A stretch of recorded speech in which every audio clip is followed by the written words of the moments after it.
Ponytail.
Well, it's Wednesday, and you know what that means. Plants and Gardens expert Craig Hicknight is here joining us in studio. And yeah, we basically at this point, I would say, it feels all right outside. It's Much better. feeling a little more like spring every day, but Andrew's got a way to go.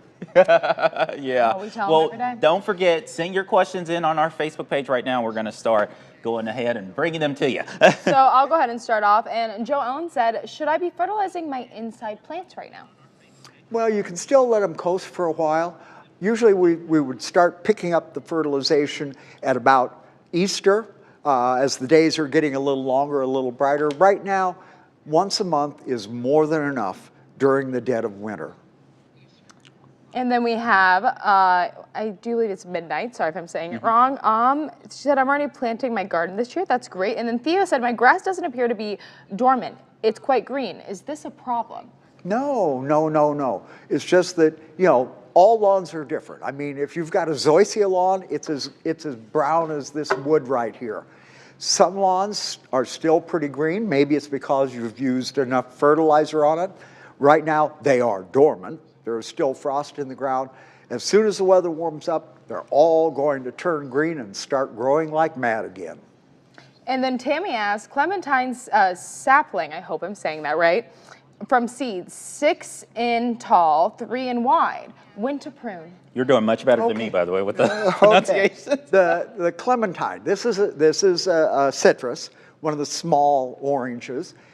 The problem is that you're probably never going to see fruit from this plant, but you're going to prune according to the amount of room that you can give it. I always tell people, stand back, look at the area that you have to fill with this plant, let it grow out to that, and then keep it pruned within that parameter. Don't let it get way out of control, because then you have to do much heavier pruning to get it back under control. So a little bit of pruning now would not hurt, but I mean, just nipping tips is all we're talking about right now. All right. When is the best time to split rhubarb? Rhubarb. Rhubarb can be split as it starts to show signs of life in the spring. Of course, you know, we're going to start saying this a lot. Let the ground thaw out, dry out. You don't want to be working in muddy soil. But as soon as the rhubarb is showing signs of life, you can go ahead and start digging and dividing at that point. Alrighty, and speaking of rhubarb, Nicole said rhubarb crown is in the lettuce crisper. If he can dig in his garden, can he plant the rhubarb crown? Well, again, we've got frost, and even if it's not frosty, it's going to be like modeling clay out there. So I would say at this point, I would still keep that little fella in the crisper for a while. You could go ahead and pot it up about early to mid-April if you've got a really nice sunny window. Give it a little jump start before you finally put it out in the garden, which I'm going to guess is probably not going to be much before Mother's Day. Alrighty. Yeah. And then we have, let's see, you guys have so many coming in. We will get to all of you after the break. Great. But let's do, Mary, I'm getting some hellebores, is that? Yes! Right. 3 for 3 in the mail, 3 in pots. How do I plant them into my garden? The green thumb over here. Yeah, hellebores, Lenten roses. I will tell you that what they really appreciate is shade, and actually dry shade. I had some at the house that were planted right up in the roots of a big old ash tree, and they did just wonderfully there. So, you know, dry shade is what the hellebore is going to want in the garden. And if they're happy, just like mine, they'll start to spread. All right, well, we're about to have more coming your way, right, Nina? We're going to take a really quick short break, but keep sending them in. He'll get his iPad fixed Together. up. We're going to learn how to pronounce, but Craig knows everything, so we'll be right back.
All right, welcome back. It's Planet Gardens Expert Wednesday here with Craig Hignite. And, I think we've got this iPad somewhat back working. This technology, just the greatest, right? All right, so can I trim my trees, cherry, weeping oats, since it's warm? Yes, now that we're past the first year, when we get a decent day, which sounds like we're getting a string of them coming up, go ahead and start your early winter pruning now. And Stephanie said, and she actually had the first question, we're so sorry we missed you. Yes. She said, can I plant my evergreen that came in a pot I received for Christmas? Well, it can be planted, but there again, we're dealing with that extremely wet soil. Just take good care of it, and as soon as the ground is workable, yes, I would be getting it outside. Remember, anything you're putting in this early, mulch, mulch, mulch. You've got to give it protection to get through the rest of the winter. All right, I just brought my amaryllis bulbs out of the dark storage, and how can I best care for them now to get them to bloom? Well, that happens to be one of my projects this week. I'm going to take the amaryllis bulb, I'm going to take off last year's soil, I've got a new pot, fresh soil ready. I will go ahead and pot it up, leaving about a third of the bulb above the soil line. I'm going to water it very lightly, not saturating it, get it into a sunny window, and I'm sure it's going to start putting on growth. As soon as it dries out, water it lightly again, and slowly increase the watering until you bring it up to regular watering. As with any house plant, it's just a matter of time. They're going to bloom. Okay. They're gonna bloom. And then Martha asked, black walnut trees, when and how much can you trim them? Black walnut trees, they can be pruned now. And like any plant, I would never prune more than a third. I mean, if this is a really little guy, you're going to be able to eyeball and see how much a third is. If it's a big tree, you might have to have a professional come in. And I tell people, on young trees, those branches down close to the ground, don't cut them off too early. Just mulch a lot around them so you don't have to contend with them while you're mowing. They are helping the trunk fill out. So don't get too carried away with limbing up on young trees, walnuts or otherwise. Question from Tom. And question, he doesn't want to ask because he's not. It's okay, it's okay. You know what the best thing is? Craig does. Yes. So if few branches were damaged on my arboretum, Arborvitae.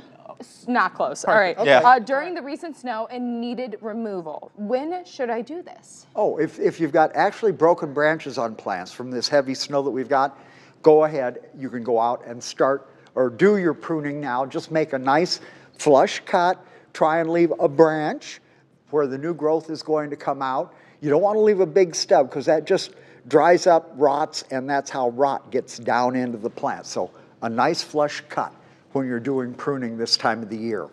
Hydroponic gardens, are they worth the money? Well, that is up to the person. Hydroponics, if you don't have a yard, like I don't now since I'm in a condo, can be very fun and very fulfilling. Just, I'd be going online and I'd be doing some reading up. And remember, hydroponic gardening normally entails also a light setup so that you get enough light, unless you've just got some absolutely fantastic windows in your house. So read up, maybe it is for you. And we have our last question here. Does an aloe plant need full sun? Oh, yes. Aloes require they're in the succulent family. And all of these little guys, they need as much sun as you can possibly give them. And remember, turn that pot about a quarter turn every 4 or 5 days so that they don't lean over the pot going toward the window. All right, Craig, as always, thank you so much, helping guide us and help us pronounce everything. And somewhat, get technology to work right, too. Yeah. Always a pleasure, Craig. And if you want to be part of the conversation, join us each and every Wednesday, and Craig will be here to answer all of your burning garden questions. We will be right back after this break.